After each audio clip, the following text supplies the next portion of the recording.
Against all odds, Republican candidate during the 2016 presidential elections in America, Donald Trump beat his Democratic Party counterpart to emerge victorious at the polls. He was sworn in as the 45th President of the United States of America, drawing so many reactions across the world. Welcome to Channels Beam. I am Victor Matthias. Today on the program, we will be examining what his presidency holds for Nigeria and Africa at large. But first, let's take a look at what made the trends list in the past week. A mistake by the Nigerian Air Force fighter jet resulted in the dropping of a missile meant for Boko Haram terrorists on internally displaced persons in Kalabalge local government area of Borno State, which, as locals say, killed over 200 people.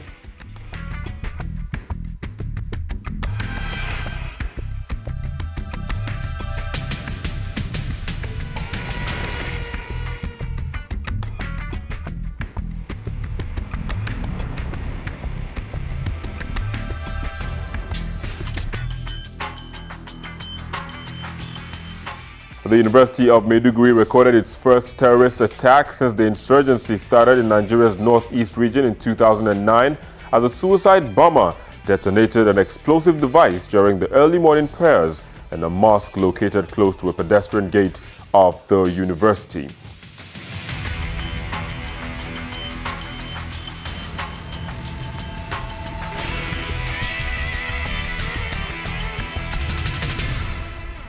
Well, sadly, those were the trends, but joining me for this conversation is a political scientist, Yaya Yakubu, who joins us from Abuja, Nigeria's Federal Capital Territory, and a medical practitioner, Bamishaye Victor, who joins us from Lviv in Ukraine.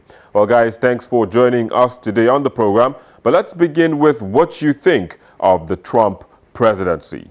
For me, I think for the Trump presidency, the majority in America has made their choice known. And that is the beauty of democracy. Either there's sanity in choice or there's no sanity in choice. Either you made it considering all the options or not. The basic thing is the choice is yours.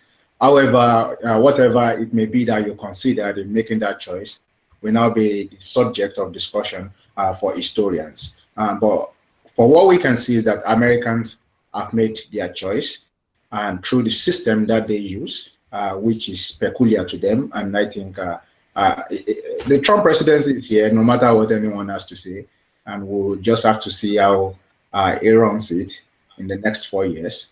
Hoping, as many pundits will say, that it will last the 4 years. So I think democracy is at its peak in America. The emergence of Trump as the president of America goes to highlight one of the possible dangers that is associated with democracy, which in the past it was claimed to be like a mob rule. A few who rule, people selected to rule for the interest, for the general good of everybody, then democracy is going to work. But in a situation when you have a few people and they are serving only the interest of a certain section or a certain group of a society, in this instance can be assumed to be a dangerous form of governance. But like I said earlier, this is the decisions of the Americans to make, and they have made it. And of the protests and the outcry around the globe, people have to live with it. Trump is the 45th president of the United States of America, the most powerful man in the world. Well, powerful man in the world indeed, but what's the implication of his emergence for Africa? Its implication for Africa, again, this is a very sensitive issue as regards his views on minorities and his more right-centered opinion as to liberties and other forms of human rights, and amongst other issues that was raised during the campaign.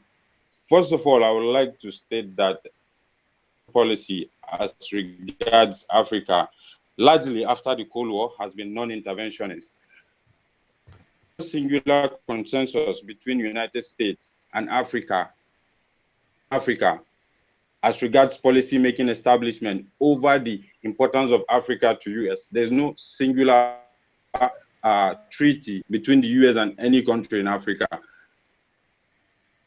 Cold War, Then those were the days of the proxy wars, the days of the two ideologies, communism and liberalism. Then United States was interested in Africa in the sense that it used aid in sense of military and financial aid, amongst other means, to follow its own ideology. But the demise of the Cold War has brought about a stagnant in U.S. foreign policy in Africa. And which area do you think President Trump will be focusing on in terms of his foreign policy, especially in Africa? Area in which I feel Donald Trump is going to be proactive in sense of his foreign policy has a lot to do with the rising threat of fundamentalism and terrorism in part of Africa. He has stated his views and his opinions about the fundamentalists. So this is one area that there is likely again to be some certain level of policy by the US.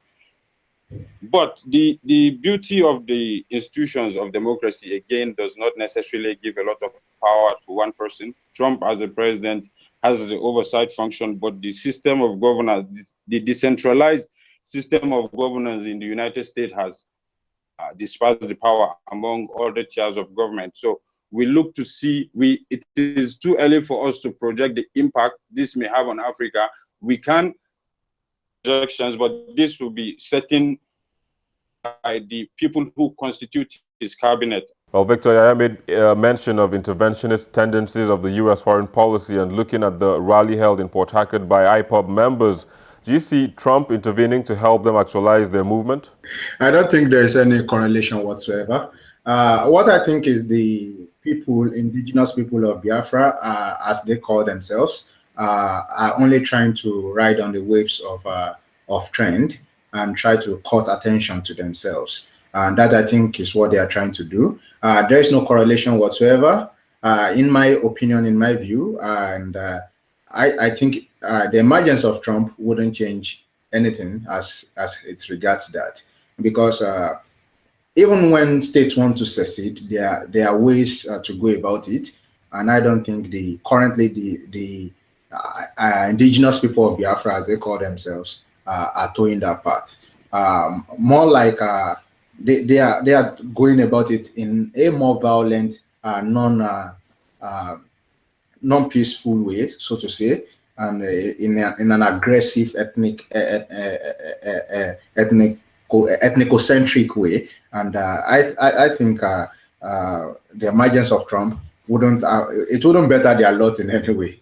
So that's what I think. Because even if he has personal views, like Oyis has rightly said, there's decentralization of power in America, and it will be checkmated, I believe, by the other arms of government. Yeah, but one of their claims is that President Trump supported the Brexit movement in Great Britain and Europe. But don't you think their thoughts are valid in this regard? What I believe is that Donald Trump supporting Brexit is not equal to Donald Trump supporting Biafra, because they ideas and things. The Brexit was the exit of a country from a union, from a regional union, and Biafra's case is a case of a secession. They are trying to secede. So there are two fundamentally different issues, and I don't think Donald Trump or any president whatsoever would want to talk about the secession of a part of a country when they have not really gone through the formal ways of doing that. Well, if you look at the profile of these people who are protesting, they are generally the youths, ranges of people between the ages of 18 to 30, 40, thereabout. And if you look at the profile of the people whom voted Trump in, they are generally the more elderly Americans who feel that the incursion of the Mexicans and other men taking away their job. And Trump wrote on the back of the sentiment to get to that position. So this protest shows the dissent as a certain quarter of this, a certain quarter of the society is more aware, considering the channels information amongst other means that are available to your fingertips today. it's that quarter of the society have showed their dissent as to against his emergence as president and against his policy. But the Americans, again, like my colleague said, voted for him. So if they let him to, since they have given him the mandate to rule for 4 years, if he's accorded the opportunity, I will do as people that have largely voted him, because he needs to, for a re-election bid now, saying he survived the first 4 years, for a re-election bid, he needs to take into account whom were the people that voted me, and on what promises and policies was I able to acquire this vote. So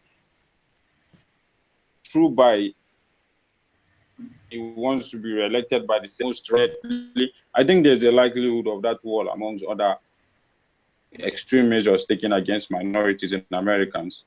Well, the LGBT page was taken off the official website hours after Trump was sworn in with a lawsuit against LGBTs in Nigeria. Do you think this is perhaps an area where Nigeria and the Trump presidency will agree? Okay, well, possibly there may be and there may not be, because the issue of 14-year jail term, as far as I am concerned, to my knowledge, I haven't heard that anybody has been prosecuted as to that effect. And most importantly, this culture is not very society as it is over there. So I think it will not, there wouldn't be, if there would be any, it would be at minimal in that sense, because I don't think there was any delegation of a sitting government whom were invited to the swearing in or inauguration. So this in its own, the silence has gone to send a certain message perhaps to and policy formulators and articulators around. It may have sent a message that there may not necessarily be cooperation. Well, America seems to have one of the biggest economies in the world. Do you see a possibility of trade relations or even trade growth with the Trump presidency? Thank you so much, Victor. I think Donald Trump is a businessman, and as a businessman, he has been trained and he has the experience of looking out for his own interests first. So I think more than ever, which is what has actually been, but I think more than ever, Donald Trump's presidency will be looking for what is good for the US more than what is good for the nations with whom he may be looking trading with.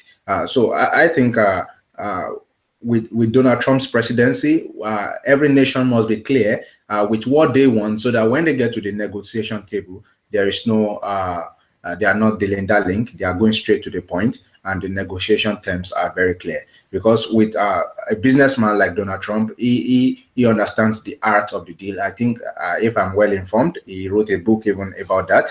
And so he will be somebody trying to protect the interest of the United States of America first before any other country. So for Africa and for Nigeria, it will show that we need to get back to our intellectual roundtable and be able to find out what is the roadmap, what do we want as a nation, and so that when we get to the negotiation table, we can be straight and direct as possible. Africa need to get over the fact that we have resources and we can trade it out to the world. Now, Iran is back in the market and buy oil from Saudi Arabia than to buy from a society which is not necessarily conducive for its business. If you were a reasonable businessman today and you have the option of buying Niger Delta or Saudi Arabia, I think without being told, you will take. So regardless of the fact that oil is losing value, for us to be able to attract this much needed foreign investment, there's need for the government and other stakeholders to make our environment conducive before we can attract this foreign investment. And this applies to Nigeria, but most part of the African continent as a whole. It is not, we cannot continue to be dependent products from abroad. We need to be able to utilize our own resources to the best of our own benefit, rather than sell out at a cheap rate and buy in a more exorbitant. Doesn't necessarily make sense.